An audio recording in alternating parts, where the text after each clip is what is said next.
Did you know that two men in Edinburgh turned grave robbing into something far more sinister? William Burke and William Hare started by digging up fresh corpses in the 1820s, selling them to medical schools desperate for bodies to study. But when grave robbing became too risky, they found a darker solution: murder. They lured 16 innocent victims to their lodging house, suffocating them to keep the bodies perfect for sale. Their method was so twisted that burking became the actual term for suffocation murder. The medical schools asked no questions about these suspiciously fresh, unmarked corpses.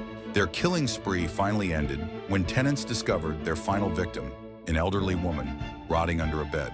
Burke was caught, hanged, and publicly dissected as punishment. Hare escaped by betraying his partner. But here's the most chilling part. Burke's skeleton was donated to the very same medical school that had bought their victims. His bones are still on display there today, a permanent reminder of how far some will go for profit.